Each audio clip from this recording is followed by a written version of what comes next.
তাই মানুষের আত্মা না, তাদের আত্মার মধ্যে ছিল রক্ত পিপাসু কোন নেকড়ের আত্মা, না হলে এই ফুটফুটে শিশুদেরকে এইভাবে গুলি করে মারত না। শেখ হাসিনা, ওর কাছে মানবতা, শিশু, কিশোর, নারী এর কোনো মূল্য নেই। ওর কাছে একটাই মূল্য, সেটা হচ্ছে বাংলার সিংহাসনটা তার চাই চাই। আর এই সিংহাসন রক্ষা করার জন্য ও 16 বছর ধরে তাণ্ডব চালিয়েছে সারা বাংলাদেশে।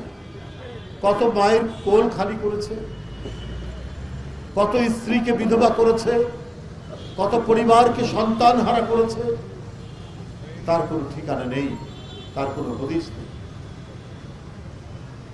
সমগ্র 16 বছরটাই ছিল মর্শিয়া আর শোকের 1.5 দশক। আমরা যদি শেখ হাসিনার 1.5 দশককে যদি বিবেচনা করি, এটা হবে জনগণের জন্য শোকের 1.5 দশক। কারণ গুম ছিল শেখ হাসিনার কাছে একটা খেলা, ক্রস ফায়ারে হত্যা ছিল শেখ হাসিনার কাছে একটি আনন্দের বিষয়। কারণ ও যখন শুনতো যে বিএনপির একজন নেতাকে গুম করা হয়েছে, তখন সে আনন্দিত হতো। সে যখন শুনতো যে কোনো তরুণ ছাত্র নেতাকে ক্রস ফায়ারে মেরে ফেলা হয়েছে জনির মতো, তখন শেখ হাসিনা আনন্দে আহ্লাদিত হতেন। শেখ হাসিনা রক্ত দেখলে, লাশ দেখলে তার বিরোধী পক্ষের এইটাতে উনি খুব খুশি হতেন। শেখ হাসিনা ছিলেন মানসিকভাবে অসুস্থ একজন নারী। তার কাছে দেশের শান্তি, স্বস্তি এটার কোনো মূল্য ছিল না। একজন ব্যক্তি জিজ্ঞেস করেছিলেন আমাকে, ভাই আপনারা যে ফ্যাসিবাদ ফ্যাসিবাদ বলেন, এই ফ্যাসিবাদের অর্থ কি?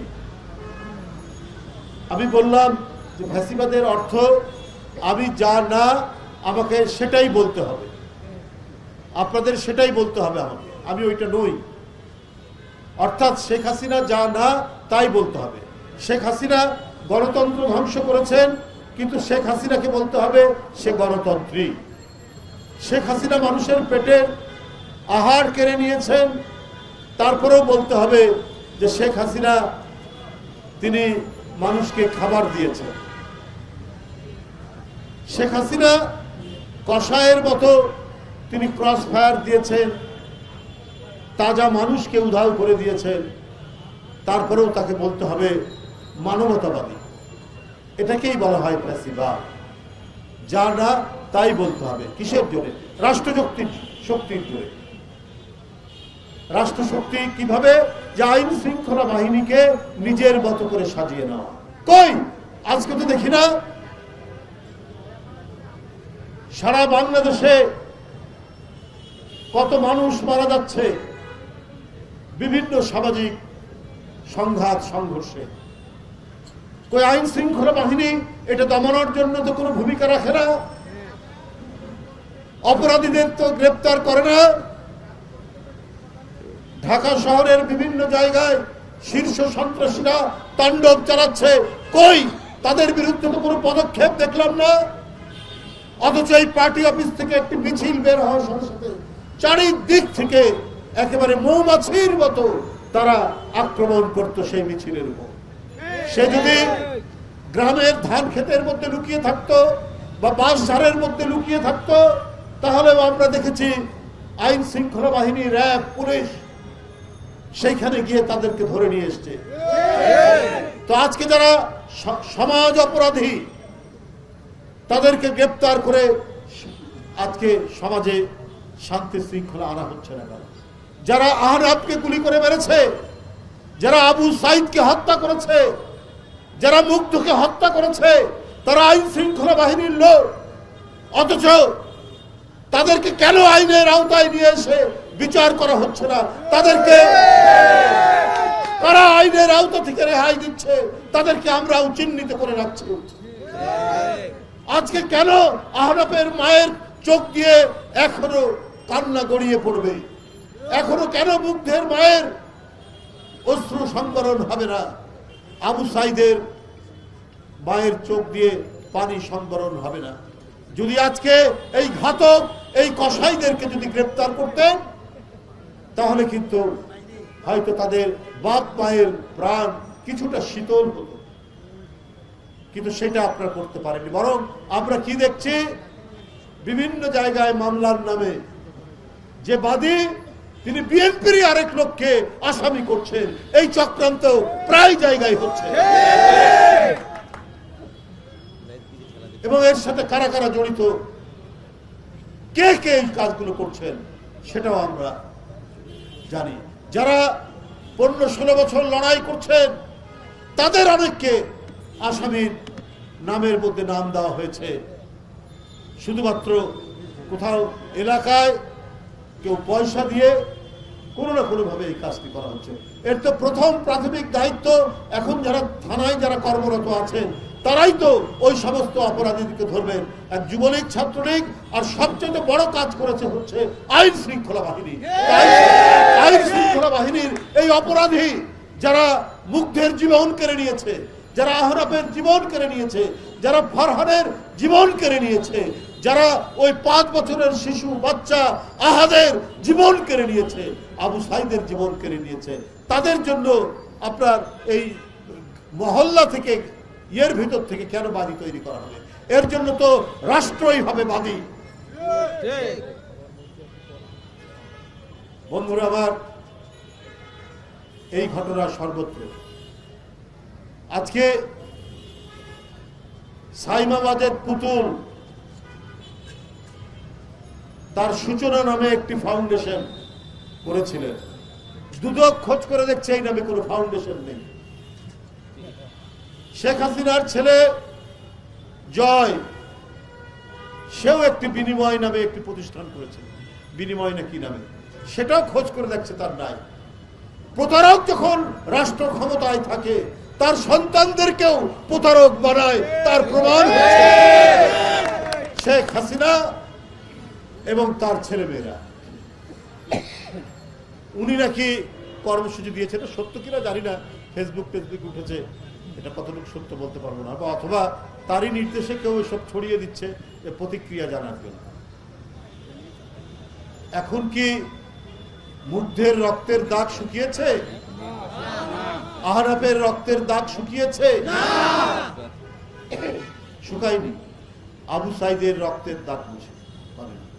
আপনি যে $10,000 কোটি ঋণ নিয়েছেন, যে ঋণের কারণে প্রায় 1.25 লক্ষ টাকা আজকে নবজাত শিশুর মাথার উপরে এই ঋণের বোঝাটি চেপেছে, এটা কি জন্য নিয়েছিলেন?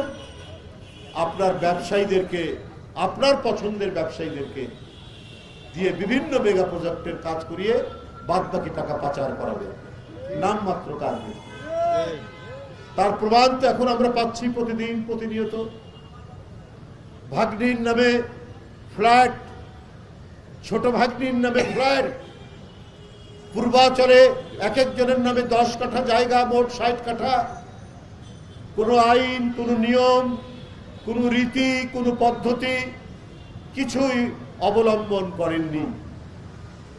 গায়ের জোরে, প্রধানমন্ত্রীত্বের জোরে আপনি এই কাজগুলো করিয়ে নিয়েছেন।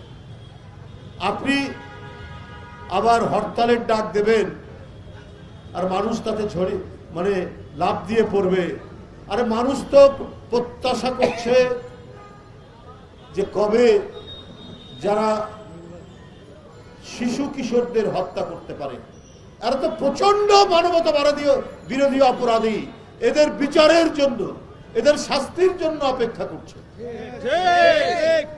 আজকে যদি আইন আদালত প্রত্যেকটি যদি গতিশীল হতো, এতদিন অনেকেই আজকে আইনের আওতায় এনে শাস্তি পেতেন। যে সমস্ত লুটেরারা লুট করেছে টাকা, এই $10,000 কোটি, আপনার যেটি তারা করেছেন, ঋণ নিয়েছেন, ঋণের নামে ভাউতাবাজি করে যে পাচার করেছেন, 2 মিনিট শেষ। বন্ধুরা, আমি যেটা বলছিলাম, এই যে এক নরক তৈরি করেছিলেন শেখ হাসিনা, সেই নরক আবার রচনা করার জন্য উনি ক্ষমতা ফিরে পেতে চান।